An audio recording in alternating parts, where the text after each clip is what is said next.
보셨고, 조윤선 수석, 약 구속 11개월 만에, 출소된 지 한 4, 5개월, 3, 4개월 그렇죠. 됐네. 7월 달에 지금 나왔으니까 한 5개월 정도 됐네요. 네. 5개월 동안 잠도 못 잤을 텐데, 얼굴은 좀 좋아졌는데. 그렇죠. 본인 입장에서는 아마 7월달 집행유예가 나왔으면 항소심만 잘하면 되겠다 생각했는데 생각지도 않았던 국정원 특수활동비가 튀어나온 것이죠. 기존에 있던 건 지난번에 6년 구형을 받았어요. 김기춘 그렇죠. 비서실장 7년 네. 구형을 받았는데 이거는 그 당시 행정관들의 진술. 네.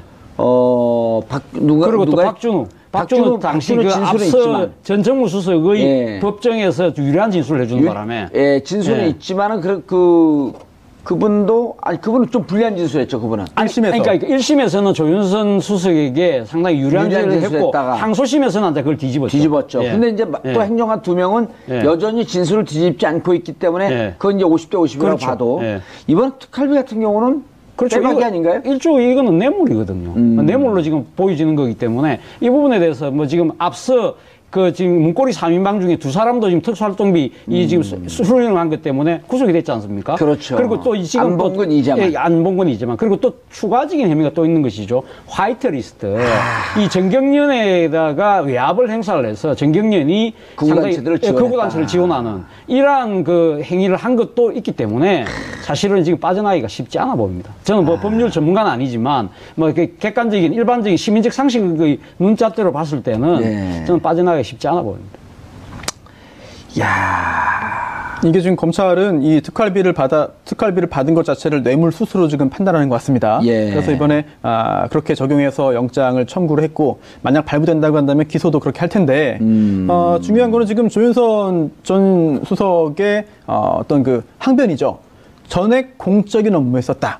관행으로 알았다. 라고 하면서 뇌물죄는 전혀 아니다라고 주장을 하고 있는데 그렇다면 중요한 게 이 전액 공적 업무에 썼다는 주장이 사실이라 하더라도 그렇다면 이 공적 업무가 도대체 뭐냐라는 점이 굉장히 좀 중요한 그런 쟁점이 될 것 같습니다. 예를 들어서 이러한 것 자체를 조윤선 전 장관이 어떤 그 개인적으로 연결되는 목적으로 사용했다. 라고 한다면은 그런 조윤선 전 장관의 어떤 주장은 좀 신빙성을 잃게 되는 것이고요. 또 설령 공적인 업무에 썼다 하더라도 그래서 본인의 부처나 또는 본인이 써야 되는 돈을 누군가의 돈을 받아서 썼고 그로 인해서 국정원 특히나 뭐 추명호 전 국장 등 아니면은 뭐 기타 관련된 사람 돈을 마련해 준 사람 돈을 전달해 준 사람에게 어떤 인사상의 이익 등등이 있었다라고 한다면 그거 자체가 또 뇌물죄가 될 수는 있거든요. 변호사님, 송 변호사님, 저는 이해가 안 되는 게 우리 동네 아는 분이 금은방을 털었어요. 예. 금은방을 털고 그 금은방을 턴 돈을 한 푼도 남김없이 독거노인들, 그다음 고아원 이런 데 갖다 줬어요. 그럼 선행인가요? 일단 그 절도죄 성립에는 전혀 문제가 없고요. 다만 이제 나중에 재판받고 유죄 판결을 선고받을 때 약간의 선처. 똑같은 케이스 아닌가요? 뇌물을 받고 뇌물을 공적 업무에 썼다? 누가 뇌물 받아 공적 업무에 쓰라고 그랬나요? 그렇습니다. 만약에 뇌물죄로 인정된다고 한다면 이거 다 이제 몰수 추징 대상이 됩니다. 설령 공적인 업무에 썼다 하더라도 조윤선 전 장관이 뇌물을 받은 것으로 인정되는 순간 유죄 판결이 선고되면 그 받은 뇌물 그대로 다 돌려놔야 됩니다. 아니, 예를 들어 이게 만약에 조윤선 전 장관의 주장이 타당성 있고 설득력 있어서 구속영장이 기각이 된다면요. 최순실, 박근혜 전 대통령도 구속시키면 안 돼요. 왜냐하면 그렇게 받은 뇌물, 미래재단, K스포츠 재단 돈 한 푼도 안 썼잖아요. 그대로 있잖아요. 안 받은 것도 있고. 그럼 뇌물을 받았는데 안 썼는데? 그럼 뇌물 아니네? 그러니까 중요한 거는 공적인 업무에 썼다는 그 부분보다 그 이전에 과연 대가성 있는 그런 자금을 받은 것이냐 부분이 중요한 거겠죠. 아니 아무 이유 없이 돈 받으면 그거 자체가 뇌물 아니에요? 직위에 있는 사람이? 아무 이유 없지 않을 것이다라고 보는 것이 맞고요. 그렇다면 뭔가 그 당시의 그 직위와 역할과 관계를 볼 때 대가성이 있지 않겠느냐라고 보는 것이고 검찰 입장에서는 그걸 증거를 통해서 오늘 소명을 할 것으로 보입니다. 알겠습니다. 아까 화이트리스트 말씀 잠깐 하셨는데 자 현재 블랙리스트 혐의 관련해서도 조 전 수석에게 불리한 증거들이 많이 나와서 많이 나와 있단 말이에요. 뭐가 있죠? 지금 지난번 1심에서 조윤선 전 수석에게 상당히 유리한 진술을 했던 박준우 전 정무수석 말씀하셨죠? 바로 이 조윤선 전 수석의 바로 전임자입니다. 전임자가 인수인계를 했다. 인수인계를 했고 그 부분에 대해서 사실 1심 재판 때는 여러 가지 자신이 그러니까 조윤선 수석에 대한 불리한 진술을 특검에서 한 부분에 대해서 주위에서 손가락질을 하는 것 같고 그래서 약간 좀 미안하게 돼서 법정에서 사실 위증죄에 대한 그런 별로 이 고려 없이 진술을 했다. 그 유리하게 진술했지만 사실은 진실은 내가 인수해 준 게 맞다고 지금 항소심에서 했기 때문에 사실 그게 불리하게 되는 것이고요. 또 하나는 지금 박준우 전 수석이 그렇죠. 먼저 있었던 거죠. 먼저 있다가 인수인계를 해준 거죠. 인수인계를 해준 거고 그리고 또 허연준 행정관이라고 정부 그 수석실에 있었던 이 행정관이 우리 수석님이 뭐 도와라 했다. 뭐 그런 이메일도 있는 것이고요. 그리고 또 허연준 행정관은 이걸 왜 썼다고 그러나요? 별 설명이 없나요?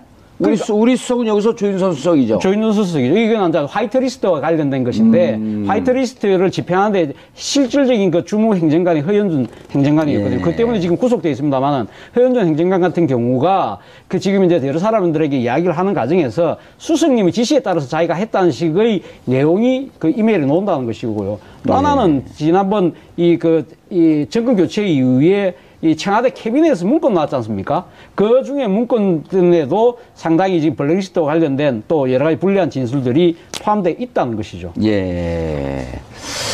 알겠습니다. 아직도 손도 못 댄 사건들이 있어요. 적폐청산, 적폐청산에 대해서 드라이브를 걸고 있고, 지금도 보면 50% 후반에서 60% 초반까지 적폐청산 끊이지 않고 계속 가야 한다. 문무일 총장도 또 그런 얘기를 했어요. 새해가 들어서도 적폐청산에 대한 수사는 계속 진행될 것이다. 네, 법적으로도 이제 보면은 검찰의 직무이죠. 당연히 해야 되는 것이고, 또 여론조사를 해봐도 적폐청산에 대한 그 지지가 굉장히 큽니다. 지지 여론이 크고요. 그리고 또 이게 전 정권, 박근혜 정권 당시 또는 그 전 정권, 이제 이명박 정권에서 있었던 일들이 많은데 또 공소시효가 문제됩니다. 그렇다면은 이 수사의 속도를 늦추거나 아니면 수사에 착수하지 않았을 경우에는 나중에 굉장히 큰 비판을 받을 수가 있습니다. 특히나 이제 혹시라도 어떤 사안에 대해서 수사를 하라는 여론이 있거나 아니면 법조계에서도 이건 문제된다라고 하는 그런 지적들이 있었는데 검찰에서 수사에 착수하지 않아서 또는 수사에 적극적으로 나서지 않아서 공소시효가 완성되어 버린다면 그 부분에 대해서는 정말 더 이상 법적으로 다툴 수 없는 상황이 초래되고 말거든요. 그렇기 때문에 문무일 총장도 그런 상황이 발생하지 않도록 하기 위해서 노력을 할 것으로 보이고 해야 되겠죠. 오민석 판사가 오민석 부장판사네요. 권순호 부장판사, 오민석 부장판사, 강부영 단독판사. 왜 우리가 그런 걸 외우면서 살아야 되죠? 지금 그만큼 지금 이 적폐와 관련된 수사에서 지금 상당히 서울중앙지방법원 내 상당히 또 영장이 지금 몰리다 보니까 또 그 개별 사안 하나하나 자체가 많은 국민적 관심과 또 거기 또 향후 미치는 파장이 크지 않습니까? 그러다 보니까 이걸 실질적으로 담당하고 있는 판사분들에 대해서 역대 경우와 달리 많은 국민적 시선이 지금 모아지고 있는 것이죠. 우병우 연수원 19기 이런 걸 왜 외워야 되죠? 우리가? 서울대 대학교 3학년 때 사법고 실패했다 이런 걸 왜 외워야 되냐고요. 그냥 국민은 국민으로서의 자연스러운 권리만 누리고 의무만 다하고 살면 되는데. 워낙에 또 뉴스에 보도가 많이 되고 또 약간 좀 납득하기 어려운 결정들이 나오기 때문에 국민들께서도 그런 부분을 외우려고 외우는 게 아니라 하도 많이 접하니까 외워지는 것 같습니다. 제가 외우면 5천만 국민이 다 외우고 난 다음에요. 그런가요? 제가 암기를 우리 대한민국 5천만 국민 중에 거의 꼴찌에 해당하기 때문에 이거 외우려고 저는 얼마나 힘이 들었겠어요. 아니 근데 그 주요한 그런 그 법조인들의 어떤 기수라든지 보직이라든지 그동안의 뭐 경력이라든지 그거 굉장히 많이 알고 계시잖아요. 좀 있어 보이려고. 효과가 좀 있는 것 같습니다. 자, 오민석 판사가 오늘 이제 실질 심사를 해요. 그 조윤선 전 장관의. 근데 블랙리스트 증거들은 현재 거론되지 않고 화이트리스트와 특활비 이것에 대해서만 구속영장을 청구한 거죠? 그렇습니다. 이번에 구속해야 된다라고 할 때 구속영장에 그런 구속의 사유가 있는데 그럼 범죄 혐의가 드러나겠죠. 들어있는 거죠. 거기에 보면 국정원 특활비가 뇌물이다라는 점, 또 화이트리스트가 직권남용이다라는 점 등등의 그걸 이유로 구속영장을 청구한 것이기 때문에 그러한 부분에 대한 범죄 사실을 소명하기 위한 소명전화가 첨부돼 있을 것이고요. 또 이런 것도 있습니다. 원래는 뭐 공소 제기할 때는 공소장 일본주의이기 때문에 기타 다른 범죄 사실에 대한 거를 적으면 안 되는 것이지만 이 사람이 굉장히 좀 위험한 사람이다라든지 또는 과거에도 법을 좀 우습게 한다라든지 이런 점을 보이기 위해서 직접적으로 관련은 없지만 다른 사항도 증거 자료로 참고 자료로 덧붙여서 제출할 수는 있거든요. 제가 검사라면 자료도 좀 넣긴 넣겠네요. 그러면 뭐 넣을 수도 있는 거죠. 정말 어떻게든 구속을 시키기 위해서 모든 노력을 아마 할 것인데 이렇게 다른 사안에 대한 그 자료를 참고 자료 내지 소명 자료로 제출하는 것 자체를 불법이라고 보기 어렵기 때문에 네. 또 하나 궁금한 게 이번에 보면 이제 우리 사회 공직자로서 거의 장관급 위치에 있는 분들이 많이 구속이 돼요. 네. 그런데 이제 일반적인 국민들의 법 감정은 이렇게 국정농단 한 사람들을 당연히 구속수사해야지. 네. 라는 국민 감정은 있지만 또 한켠에서는 불구속 수사와 불구속 재판의 원칙을 지켜야 한다. 네.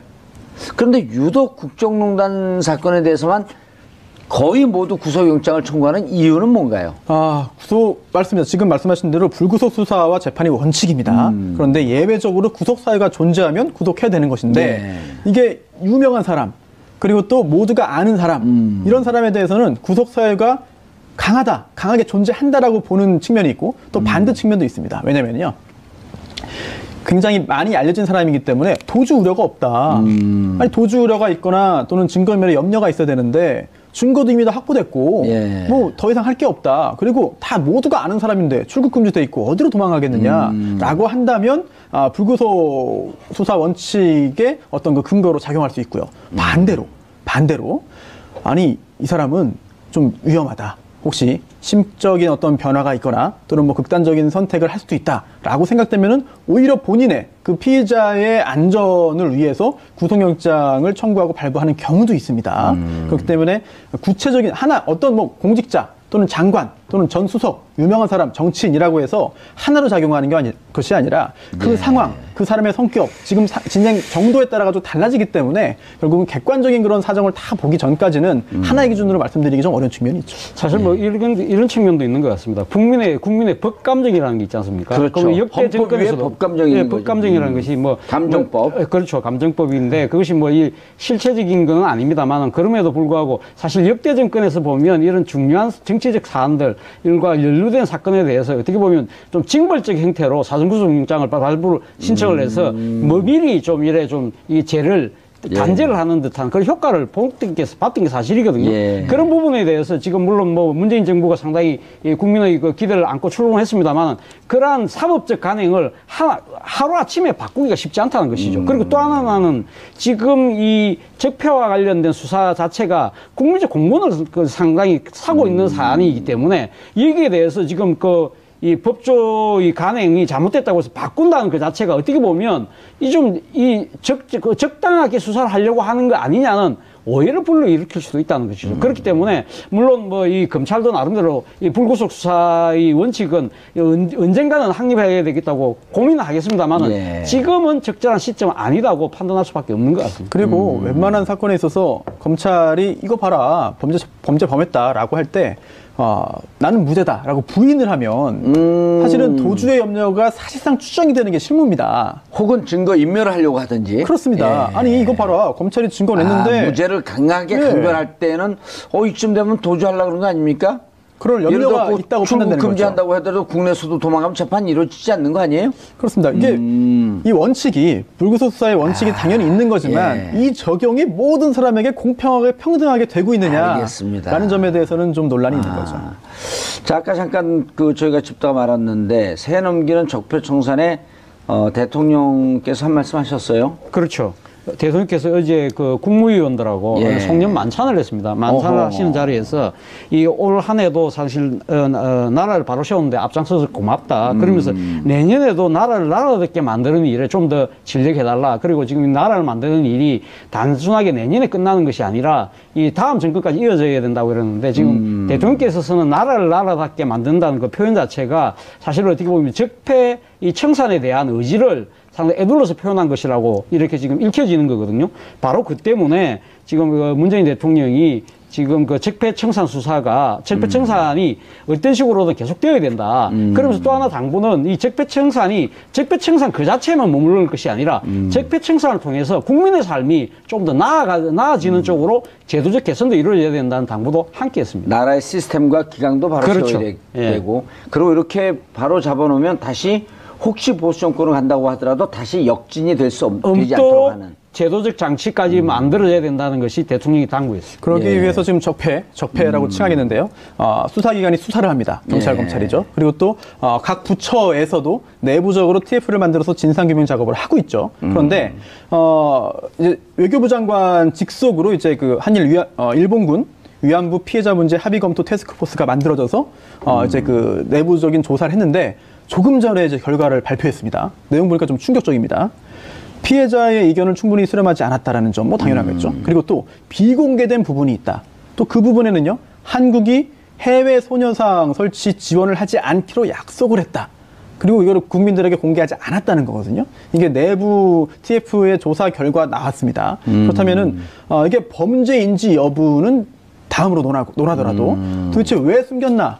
어떤 경위로 이런 게 이루어졌나? 아하. 누가 관여되었고 누가 국민들에게 숨기기로 했나? 등등도 밝혀져야 되는 사안 중에 하나겠죠. 적폐 중에 하나가 아닌가 싶습니다. 대검찰청이 과거 검찰의 권한남용 등을 규명하는 과거사 진상조사단을 꾸렸어요. 예. 검사 10명, 교수 변호사 40명. 예. 검찰이 과거사위원회에서 다시 들여다보겠다? 사실은 지금 그 정권 교체가 되고 난 뒤에 지금 국정원 특수활동비가 지금 이렇게 수면에 올라온 것도 이 국정원의 과거사에 대한 적폐를 청산하겠다는 진상조사위원회의 그 TF의 결과거든요. 그런 식으로 따지고 본다고 한다면 검찰의 지금 과거에 잘못했던 여러 가지 검찰의 문제에 대해서 자체 조사는 사실 좀 다른 부처에 비해서 늦었지만 지금 어제 문물 총장께서 그 언론 인터뷰를 통해서 그러니까 과거 검찰이 잘못했다고 여겨지는 사건들에 대해서 철저히 들여다보겠다고 대국민 이제 공개 약속을 하신 거거든요. 예. 뭐 지금 그와 관련해서 여러 가지 사건들이 많죠. 뭐 예를 들면 정년주 전 KBS 사장 그때 사실 기소됐다가 무죄됐지 않습니까? 그리고 PD수첩 사건이라든지 또 국정원 여직원 감금 기소 사건도 사실은 수사가 제대로 이루어지지 못했다는 부분 뭐 그런 거 그리고 또 하나는 박근혜 전 대통령의 그 세월호 7시간 관련해서 산케이 신문이 보도했을 때 산케이 신문 기자를 기소를 해서 결국은 무죄를 받았던 무죄가 판결이 났던 이 상당히 국제적인 망신을 자초하지 않았습니까? 어떻게 보면 이 정권의 하명에 의한 수사를 검찰이 왜 할 수밖에 없었는지 거기에 대한 자체 진상을 통해서 아마 자체 반성을 하겠다는 그러한 의지의 표현으로 읽히고 있습니다.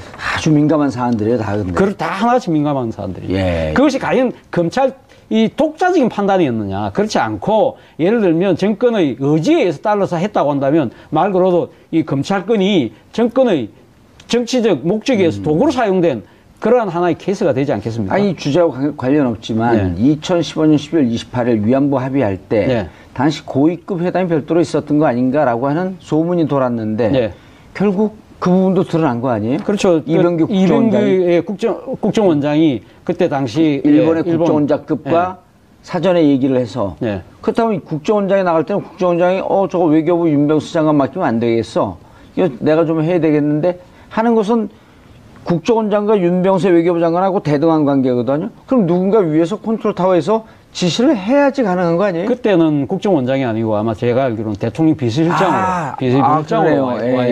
와 있었기 때문에 아마 박근혜 당시 대통령하고 비서실장으로서 아마 상당히 그 이야기가 되고 그리고 또 본인이 주일대사로 갔을 때 사실 하명 중에 하나가 그 일본군 위안부 문제를 풀려는 그런 그걸 받고 가는 거 아닙니까? 그거 하다가 얼마 안 돼서 국정원장으로 들어오면서 나름대로 국정원장 들어오고 난 뒤에도 한일 간의 아주 뜨거운 현안이었기 때문에 계속적으로 이야기를 했던 것 같아요. 그러면서 비서실장으로 가면서 아마 대통령 옆에 모시고 있으니까 제가 가면 모든 걸 끝낼 수 있습니다. 알겠습니다. 그런 식으로 이야기가 되지 않았나. 알겠습니다. 자, 오늘 구속 적부심 신청하는 우병우 기각될 거라고 보시나요? 네. 예, 조윤선 전 장관은 구속영장 발부될 것 같습니다. 발부될 거라고. 네. 오늘은 그럼 빅데이가 되겠는데요. 아무래도 구속을 바라는 분들 입장에서는 그런 성과가 있고 또 반대로 또 이제 판단을 받는 그 당사자 입장에서는 또 한 번의 절망이 되지 않을까. 예, 보셨고 조윤선 수석 약 구속 11개월 만에 출소된 지 한 4, 5개월, 3, 4개월 그렇죠. 됐네. 7월 달에 지금 나왔으니까 한 5개월 정도 됐네요. 네. 5개월 동안 잠도 못 잤을 텐데. 얼굴은 좀 좋아졌는데. 그렇죠. 본인 입장에서는 아마 7월달 집행유예가 나왔으면 항소심만 잘하면 되겠다 생각했는데 생각지도 않았던 국정원 특수활동비가 튀어나온 것이죠. 기존에 있던 건 지난번에 6년 구형을 받았어요. 김기춘 그렇죠. 비서실장 7년 구형을 받았는데 이거는 그 당시 행정관들의 진술. 네. 누가 또 박준우 당시 그 앞서 있지만. 전 정무수석의 법정에서 유리한 진술을 해주는 바람에. 진술은 있지만은 그분도 그분은 좀 불리한 진술했죠. 그분은. 1심에서. 그러니까 1심에서는 조윤선 수석에게 상당히 유리한 진술을 했고 항소심에서는 이제 그걸 뒤집었죠. 근데 이제 또 행정관 2명은 여전히 진술을 뒤집지 않고 있기 때문에 그건 이제 50대 50이라고 그렇죠. 봐도 이번 특활비 같은 경우는 그렇죠. 빼박이 아닌가요? 이거는 뇌물이거든요. 뇌물로 지금 보여지는 거기 때문에 이 부분에 대해서 뭐 지금 앞서 지금 문고리 3인방 중에 2사람도 지금 특수활동비 지금 수령을 한 것 때문에 구속이 됐지 않습니까? 그렇죠. 그리고 또 지금 안 본 건 이제만. 안 본 건 이제만. 그리고 또 추가적인 혐의가 또 있는 것이죠. 화이트리스트. 이 정경련에다가 외압을 행사를 해서 정경련이 극우단체를 지원하는 이러한 그 행위를 한 것도 있기 때문에 사실은 지금 빠져나가기가 쉽지 않아 보입니다. 저는 뭐 법률 전문가는 아니지만 뭐 객관적인 일반적인 시민적 상식의 눈잣대로 봤을 때는 저는 빠져나가기 쉽지 않아 보입니다.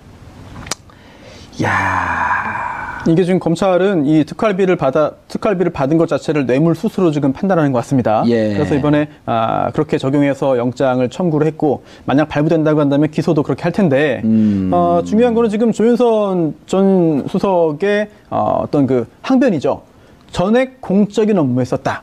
관행으로 알았다. 라고 하면서 뇌물죄는 전혀 아니다라고 주장을 하고 있는데 그렇다면 중요한 게 이 전액 공적 업무에 썼다는 주장이 사실이라 하더라도 그렇다면 이 공적 업무가 도대체 뭐냐라는 점이 굉장히 좀 중요한 그런 쟁점이 될 것 같습니다. 예를 들어서 이러한 것 자체를 조윤선 전 장관이 어떤 그 개인적으로 연결되는 목적으로 사용했다.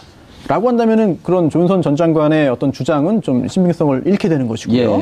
또 설령 공적인 업무에 썼다 하더라도 그래서 본인의 부처나 또는 본인이 써야 되는 돈을 누군가의 돈을 받아서 썼고 그로 인해서 국정원 특히나 뭐 추명호 전 국장 등 아니면은 뭐 기타 관련된 사람 돈을 마련해 준 사람 돈을 전달해 준 사람에게 어떤 인사상의 이익 등등이 있었다라고 한다면 그거 자체가 또 뇌물죄가 될 수는 있거든요. 변호사님, 손 변호사님, 저는 이해가 안 되는 게 우리 동네 아는 분이 금은방을 털었어요. 금은방을 털고 그 금은방을 턴 돈을 한 푼도 남김없이 독거노인들, 그다음 고아원 이런 데 갖다 줬어요. 그럼 선행인가요? 일단 그 절도죄 성립에는 전혀 문제가 없고요. 다만 이제 나중에 재판받고 유죄 판결을 선고받아야 적폐청산에 대해서 드라이브를 걸고 있고 지금도 보면 50% 후반에서 60% 초반까지 적폐청산 끊이지 않고 계속 가야 한다. 문무일 총장도 또 그런 얘기를 했어요. 새해가 들어서도 적폐청산에 대한 수사는 계속 진행될 것이다. 법적으로도 이제 보면은 검찰의 직무이죠. 당연히 해야 되는 것이고 또 여론조사를 해봐도 적폐청산에 대한 그 지지가 굉장히 큽니다. 지지 여론이 크고요. 그리고 또 이게 전 정권, 박근혜 정권 당시 또는 그 전 정권, 이제 이명박 정권에서 있었던 일들이 많은데 또 공소시효가 문제됩니다. 그렇다면은 이 수사의 속도를 늦추거나 아니면 수사에 착수하지 않았을 경우에는 나중에 굉장히 큰 비판을 받을 수가 있습니다. 특히나 이제 혹시라도 어떤 사안에 대해서 수사를 하라는 여론이 있거나 아니면 법조계에서도 이건 문제된다라고 하는 그런 지적들이 있었는데 검찰에서 수사에 착수하지 않아서 또는 수사에 적극적으로 나서지 않아서 공소시효가 완성되어 버린다면 그 부분에 대해서는 정말 더 이상 법적으로 다툴 수 없는 상황이 초래되고 말거든요. 그렇기 때문에 문무일 총장도 그런 상황이 발생하지 않도록 하기 위해서 노력을 할 것으로 보이고 해야 되겠죠. 오민석 판사가 오민석 부장판사네요. 권순호 부장판사, 오민석 부장판사, 강부영 단독판사. 왜 우리가 그런 걸 외우면서 살아야 되죠? 지금 그만큼 지금 이 적폐와 관련된 수사에서 지금 상당히 서울중앙지방법원 내 상당히 또 영장이 지금 몰리다 보니까 또 그 개별 사안 하나하나 자체가 많은 국민적 관심과 그것도 거기 또 향후 미치는 파장이 크지 않습니까? 그러다 보니까 이걸 실질적으로 담당하고 있는 판사분들에 대해서 역대 경우와 달리 많은 국민적 시선이 지금 모아지고 있는 것이죠. 우병우 연수원 19기 이런 걸 왜 외워야 되죠, 우리가? 서울대 대학교 3학년 때 사법고시를 패스했다 이런 걸 왜 외워야 되냐고요. 그냥 국민은 국민으로서의 자연스러운 권리만 누리고 의무만 다하고 살면 되는데. 워낙에 또 뉴스에 보도가 많이 되고 예. 또 약간 좀 납득하기 어려운 결정들이 나오기 때문에 예. 국민들께서도 그런 부분을 외우려고 외우는 게 아니라 하도 많이 접하니까 외워지는 것 같습니다. 제가 외우면 5천만 국민이 다 외우고 난 다음에요. 그런가요? 예. 제가 암기를 우리 대한민국 5천만 국민 중에 거의 꼴찌에 해당하기 때문에. 네. 예. 이거 외우려고 저는 얼마나 힘이 들었겠어요. 아니, 근데 그 주요한 그런 그 법조인들의 어떤 그 기수라든지 예. 보직이라든지 그동안의 뭐 경력이라든지 그거 굉장히 많이 알고 계시잖아요. 좀 있어 보이려고. 효과가 좀 있는 것 같습니다. 네. 자, 오민석 판사가 오늘 이제 실질 심사를 해요. 네. 그 조윤선 전 장관의. 네. 근데 블랙리스트 증거들은 현재 거론되지 않고 화이트리스트와 특활비 이것에 대해서만 구속영장을 청구한 거죠? 예, 그렇습니다. 이번에 구속영장 구속해야 된다라고 예. 할 때 구속영장에 그런 구속의 사유가 있는데 그럼 범죄 혐의가 드러나겠죠. 들어있는 거죠. 거기에 보면 국정원 특활비가 뇌물이다라는 점, 또 화이트리스트가 직권남용이다라는 점 등등의 그걸 이유로 구속영장을 청구한 것이기 때문에 그러한 부분에 대한 범죄 사실을 소명하기 위한 소명전화가 첨부돼 있을 것이고요. 또 이런 것도 있습니다. 원래는 뭐 공소 제기할 때는 공소장 일본주의이기 때문에 기타 다른 범죄 사실에 대한 거를 적으면 안 되는 것이지만 이 사람이 굉장히 좀 위험한 사람이다라든지 또는 과거에도 법을 좀 우습게 한다라든지 이런 점을 보이기 위해서 직접적으로 관련은 없지만 다른 사항도 증거 자료로 참고 자료로 덧붙여서 제출할 수는 있거든요. 제가 검사라면 자료도 좀 넣긴 넣겠네요. 그러면 뭐 넣을 수도 있는 거죠. 정말 어떻게든 구속을 시키기 위해서 모든 노력을 아마 할 것인데 이렇게 다른 사안에 대한 그 자료를 참고 자료 내지 소명 자료로 제출하는 것 자체를 불법이라고 보기 어렵기 때문에. 예. 네. 또 하나 궁금한 게 이번에 보면 그 이제 우리 사회 공직자로서 거의 장관급 위치에 있는 분들이 많이 구속이 돼요. 네. 그런데 이제 일반적인 국민들의 법 감정은 이렇게 국정농단한 사람들을 당연히 구속수사 해야지. 네. 라는 국민 감정은 있지만 또 한켠에서는 불구속 수사와 불구속 재판의 원칙을 지켜야 한다. 네. 그런데 유독 국정농단 사건에 대해서만 거의 모두 구속영장을 청구하는 이유는 뭔가요?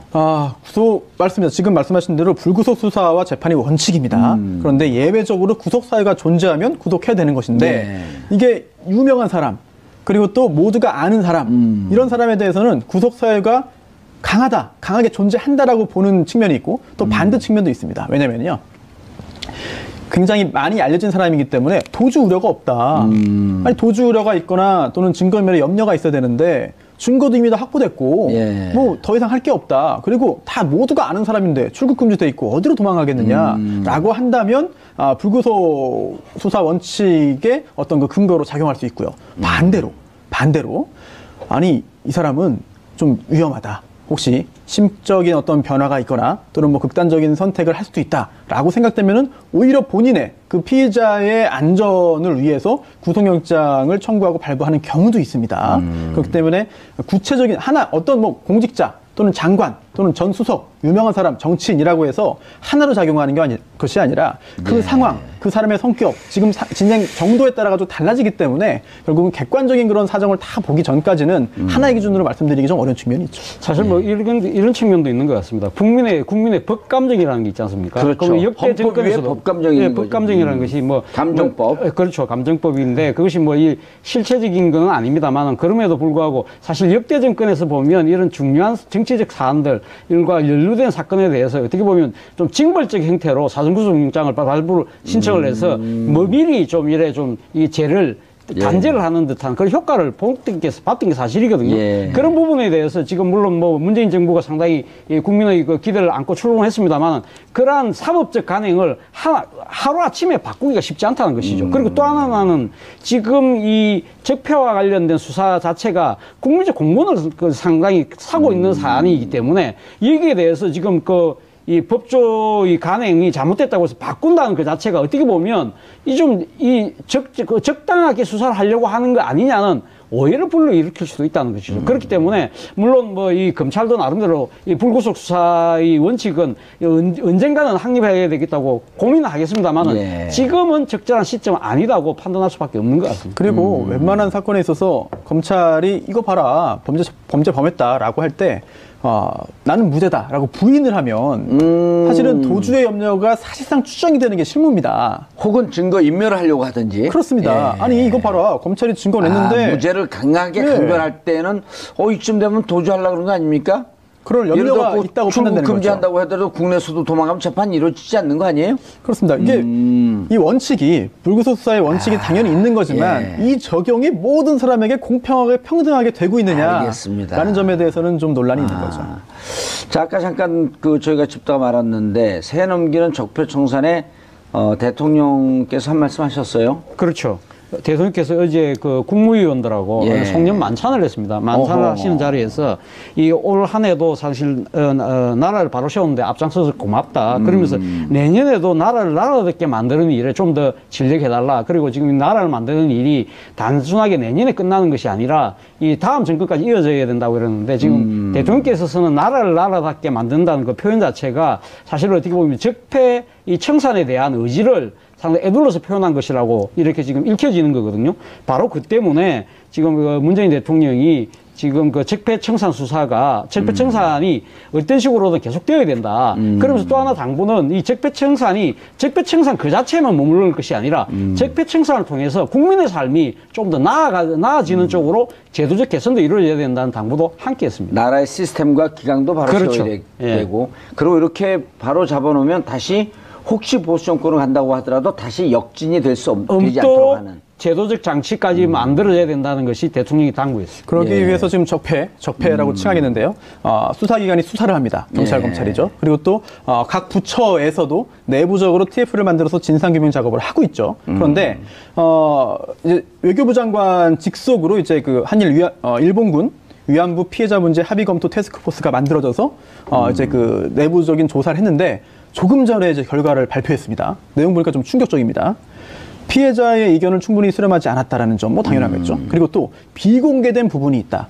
또 그 부분에는요, 한국이 해외 소녀상 설치 지원을 하지 않기로 약속을 했다.